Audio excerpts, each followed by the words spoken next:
მოკლედ მე ვარ ამ ფილმის პროდიუსერი, რაც არ უნდა გასაკვირი იყოს ჩემგან, მაგრამ მინდა გითხრა, რომ აი მართლა რაღაც ჯადოქრობასავით არის აი ამ კინოსამყაროში შესვლა და ასეთ ტექსტზე და ასეთ ფილმზე მუშაობა. ჯერთი ზვიადი ჩემთვის, გარდა იმისა, რომ ძალიან მიყვარს, ჩემთვის მართლა ძალიან მნიშვნელოვანი პოეტია და ეს ლექსი კონკრეტულად, რომელიც აი იტევს აი ყველა ტკივილს, რაც გამოგვივლია და რაც აი ამ 90-იანებში აკუმულირდა ჩვენში აი ამ ტრამვების სახით, არა, ფაქტიურად კულტურაში არ ქონია ასახვა.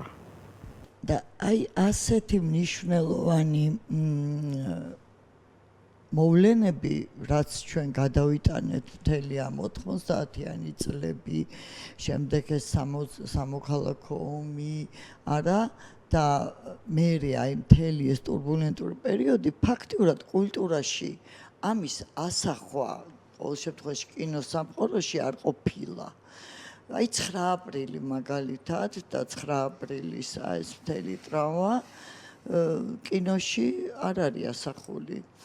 და რაღაცნაირად მგონია, რომ ამაზე რეფლექსია აუცილებელია საზოგადოებისთვის. და აი ზაზას რაღაც ძალიან ნიჭიერი, აი არ ვიცი, თავდადებული, თავდაუზოგავი რაღაც გამონათებები აქვს. მისი კლიპები მახსოვს ხოლმე, რომელიც აქციების წინ ერთგვარ მუხტს იძლეოდა. ძალიან, აი ასე ვთქვათ, მთელი კოლექტივი ვართ, აი როგორ თქვა, მონუსხულები აი ამ ფილმით. და აი ამ ფილმის კეთებით და საზოგადოებას მინდა იცით რა უთხრა, რომ როდესაც საზოგადოება ერთად რაღაცას აკეთებს, კიდე რატომ არის ეს მნიშვნელოვანი ამ პროექტის მხარდაჭერა, ამას აქვს რაღაც შეკავშირების მუხტი მოაქვს, არა?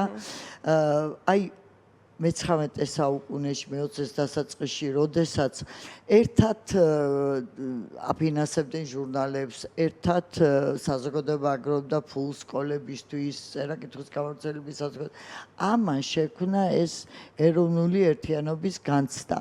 და დღესაც აი თუ რამეს ერთად ვაკეთებთ, ის რაღაცნაირად კრავს საზოგადოებას და მით უმეტეს ასეთი მნიშვნელოვანი პროექტისთვის თუ საზოგადოება შეიკრება და თავის მცირედ წვლილს ჩადებს, ეს იქნება არა მარტო ზაზას და ჩვენი გაკეთებული, არამედ თქვენი ყველას გაკეთებული. ამას აქვს ძალიან დიდი მნიშვნელობა, როდესაც ყველანი ერთად ვაკეთებთ აი ამ საქმეს.